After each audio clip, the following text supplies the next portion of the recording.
ကူမာကဆရာကျွန်းစီမှာအလုံးလုံးနေခဲ့သည်ပင်3နှစ်ရှိပြီဆိုတော့သူ့ကိုအရာအားလုံးမှာစုံမပဲ့ပင်ရှိသည့်ဆရာကိုမှုကြည့်နေခဲ့သည်ဆရာနှင့်ပတ်သက်၍သူ့မှာ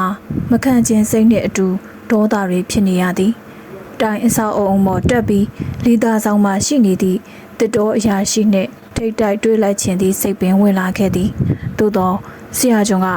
မျက်နှာမကောင်းစွာဖြင့်ကြောတော့ပါဆင်းလာခဲ့ပြီးမျက်နှာကတော့တုံတုံမုံမုံဆရာကြီးရဲ့ကျုပ်ဖြစ်တက်သွားလိုက်ချင်တော့တာပဲဗျာဘယ်ကိုတက်မလို့တော့တိုင်မော်ကိုလေဒီအယုတ်သမားကောင်ကိုအကြောင်းပြ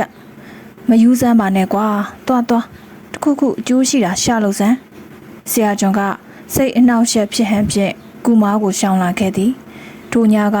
စင်စခန်းမှာရှိကြသည့်စင်ဦးစီးများ၏ခေါင်းဆောင်စင်အုံးနှင့်အတူနေလိုက်ကြသည်တစ်သမားတွေနေကြသည့်တဲတွေကတိုင်အဆောက်အုံ၏အနောက်ဘက်မှရှိကြသည့်အတွက်တစ်တော်အရာရှိနှင့်ကတော့မျက်ကွယ်ကြသည်တဲတွေကိုခြေတန်းရှိရှိမြင့်ဆောက်ထားကြပြီးနေဖြစ်ယုံခက်သေးသေးကလေးတွေသာဖြစ်သည်တဲမျက်နှာစာတွင်ကပြင်းကလေးတွေထုတ်ထားတတ်ကြပြီးအခန်းတစ်ခန်းသို့မဟုတ်နှစ်ခန်းဖွဲ့လီရှိသည်စခန်းမှာစင်ဦးစီးတွေနေကြပြီးဆိုကြတဲ့ကဘာသာစောက်ကြရခြင်းဖြစ်သည်စခန်းနေရာကိုတတိဝရိယထားပြီးစောက်ရှောက်ကြသည့်အပြင်နေ့စဉ်လိုဝါထရန်အပေါက်အပြဲတွေကိုဖာကြသည်အမိုးတက်ကဲပေါက်တွေကိုဖာကြသည်တခါတည်းမှာတော့မြေပြန့်ကပေးပူးသည့်ရိတ်ခါချောက်ကိုကာမိစုမိစေရန်တဲပေးပတ်ချလဲမှာဒီပင်စားပင်ကလေးတွေတက်တက်ခက်ခက်စိုက်ကြသည်လည်းရှိ၏တချို့ကတဲအောက်ချီတိုင်တွေကြားမှာကြက်ကလေးဝက်ကလေးမွေးကြသလိုအနာကချောင်းတင်ကိုတမန်တုတ်ကငါးကလေးဖားကလေးထည့်ထားကြသူတွေလည်းရှိသည်ဒီလိုစိုက်ပျိုးမွေးမြူရေးကလေးဖက်လာကြသည့်အတွက်ရွာတကြီးအိမ်နောက်ကမြေကွက်ကလေးထဲမှာပြုံတိုးနေတတ်ကြသည့်မိသားစုတဲကလေးများနှင့်အတူတစ်စခန်းများသည်လည်းတောင်ပေါ်ရွာကလေးများနှင့်ပေါ်လာတတ်သည်သို့သောတစ်စခန်းတဲကလေးတွေကယာယီအခြေချကြတဲ့သာဖြစ်ရာပုံသေးမရှိဘဲမျက်စိလှည့်စားသလိုတော့ဖြစ်တတ်သည်တစ်စခန်းဆိုတာကလောလောလတ်လတ်ခုတ်ယူသည့်ဝါများဒိုးပင်ဒိုးနွယ်ပင်များ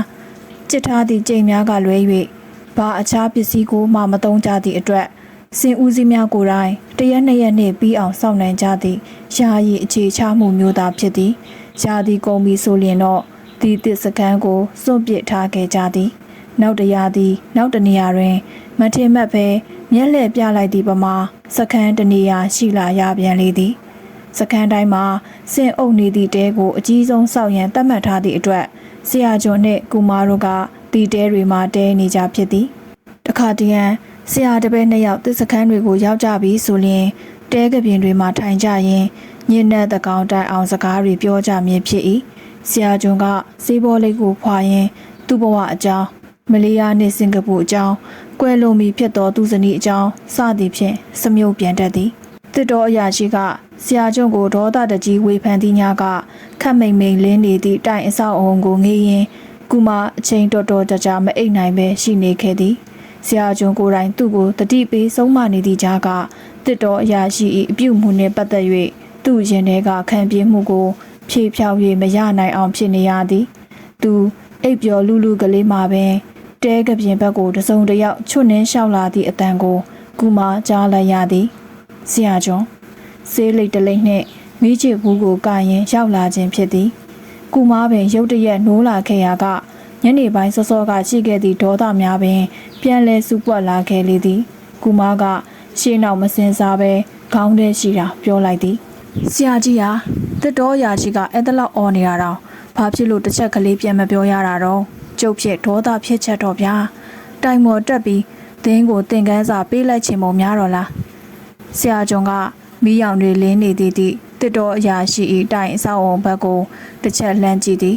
ကျိန်နံရန်ပပပေါ်မှအရိတ်ထင်နေသည့်တစ်တော်အရာရှိ၏အရိတ်မဲမဲကိုကောင်းကောင်းမြင်နေရသည်ကလထိုင်တစ်လုံးပေါ်ထိုင်ရင်စာဖတ်နေသည့်ပုံရိပ်မင်းကစိတ်ဆိုးစရာအကြောင်းမရှိပါဘူးကူမရသူ့နေရာမှာမင်းဆိုရင်လေဒီလိုနေမှာပဲပိုတော်ဆိုးမယ်ငါအံ့ဩတာကအတော်များများကဒီလူနဲ့မတူတာပဲ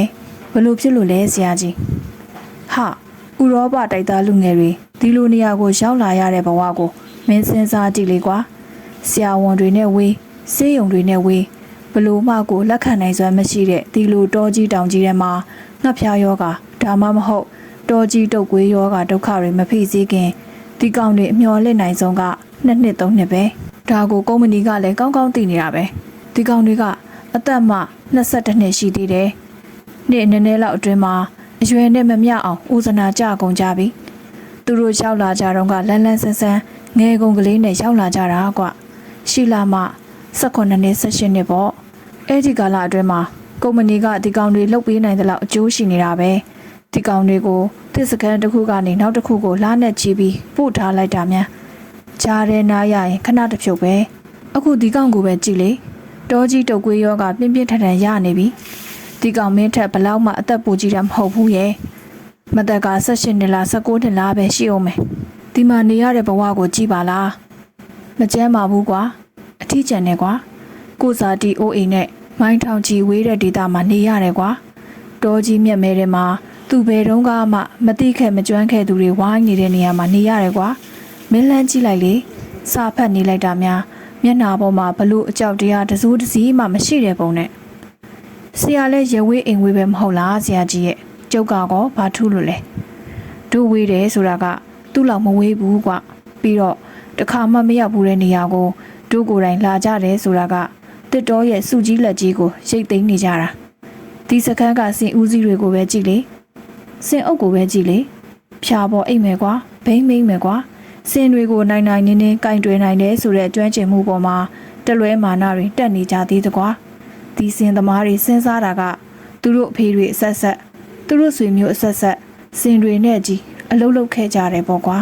ဒီတော့ဒီတရိတ်ဆန်တွေကိုသူတို့သိတယ်လို့ဘယ်သူမှမသိကြဘူးလို့ထင်နေကြတယ်တကယ်တမ်းကျတော့ဥရောပတိုက်သားတွေဒီကိုရောက်လာကြတဲ့အထိတစ်စခန်းတွေမှာစင်တွေတုံးရင်ဖြစ်တယ်ဆိုတာတို့စီကလူတွေမသိကြသေးဘူးကွတို့ကစင်တွေကိုကြောင်းကန်ဖျားတွေမှာတုံးတယ်နန်းတော်တွေမှာတုံးတယ်စစ်တိုက်ဖို့တုံးတယ်အခန်းအနားတွေမှာတုံးတယ်ဒီလောက်ပဲလူအကျိုးအတွက်အလုပ်လုပ်ဖို့စင်တွေကိုတုံးရင်ဖြစ်တယ်ဆိုတာဥရောပတိုက်သားတွေကမြင်တာကွဟောဒီစစ်စခန်းမှာမြင်သမျှအရာအလုံးဟာဒင်းတို့တီထွင်ထားတာကြကြီးပဲတစ်စခန်းတစ်ခုရဲ့ဘဝလမ်းစဉ်တစ်ခုလုံးဟာသူတို့ရဲ့ဖန်တီးမှုတွေကြီးပဲကျွန်းပင်ကိုတင်းတက်တဲ့နီးစင်တွေနဲ့တစ်တွေရွှေ့တဲ့နီးရေပေါ်စနစ်နဲ့မြစ်ထဲမျောတဲ့နီးဒါတွေအားလုံးဟာဒီကောင်တွေရဲ့တွေးခေါ်ကြံစမှုကလာတာကြီးပဲဟောဒီတဲတွေဖွဲ့စည်းပုံတဲတွေနေရာချပုံတိုင်အဆောက်အုံစီမံပုံဝက်ကတ်တွေကျိန်တွေသုံးတာကအစအသေးစိတ်စဉ်းစားထားကြပြီးသားဒီဟာတွေအားလုံးကိုငါတို့စင်ဦးစီးတွေနဲ့သူတို့ရဲ့မဲပြပစိုးညံရီတွေကလာတာမဟုတ်ဘူးဒါတွေမင်းထက်ကြီးရင်တော့နည်းနည်းပဲဆိုတဲ့ဟောဟူတိုင်အဆောက်အုံပေါ်မှာထိုင်နေတဲ့ကောင်လုံးအဲ့ဒီလူတွေရဲ့ခေါင်းထဲကလာတာတစ်ကုံတွေကတိုင်အဆောက်အုံပေါ်ကအချိန်မဲမဲကိုထိုးပြရင်ပြောပြန်သည်ဒီကောင်ကိုပဲကြည်လေကူမရဲ့ဒီကောင်လေးကလည်းမင်းတင်ယူနိုင်သူတယောက်ပဲဘဝရဲ့လှုပ်ဆောင်ပုံတွေကိုမင်းရဲ့လူဆန္ဒဘက်ကိုကိုင်းညွတ်ဖို့ကဘာမီပေါ်ကတစ်ပင်တွေကိုလူသားအားလုံးအတွက်အသုံးတည့်ဖို့ဆိုရင်ဘယ်ဟာကများပိုးပြီးမျက်နှိုးစရာကောင်းလို့လဲဘယ်ဟာကများပိုးပြီးစိတ်လှုပ်ရှားစရာကောင်းလို့လဲသူ့ဘဝဟာသူ့မျက်မှောက်မှာပဲရှိတယ်ဆိုတဲ့ဘယ်ကလေးကိုမဆိုငါပြောချင်တာဒါပဲဆရာကျော်ကသူ့အတွက်စဉ်းစားတာမဟုတ်ပဲအနားမှာရှိမနေသောသူ့သားငယ်မက်သီးအတွက်စဉ်းစားခြင်းသာဖြစ်ကြောင်းကုမပြောနိုင်သည်အတိတရားတပွင့်သူ့ခေါင်းထဲမှာလက်သွားခဲ့သည်တုံလှုပ်ချောက်ချားပွဲစိတ်တီးခိုက်ကြေကွဲမှုကိုသူခံစားနေရသည်သို့သောနာကျင်မှုဝေဒနာကတိတ်ကြီးတော့လည်းမကြားလိုက်ပါဒီဝေဒနာပြည့်ချိန်မှာတော့ကုမကိုယ်တိုင်ဒီပင်လျင်ပုံမတန်ဆွမ်းလာသလိုခံစားရသည်အကောင်းဆုံးကိုကြိုတင်ပြင်ဆင်နိုင်ခဲ့သည်မြည်တို့ပင်ဖြစ်စေမက်သီးကဝေးလံသောစင်ကာပူမှာရှိနေကသူကတော့ဒီစခန်းမှာရှိနေရပြီမဟုတ်လော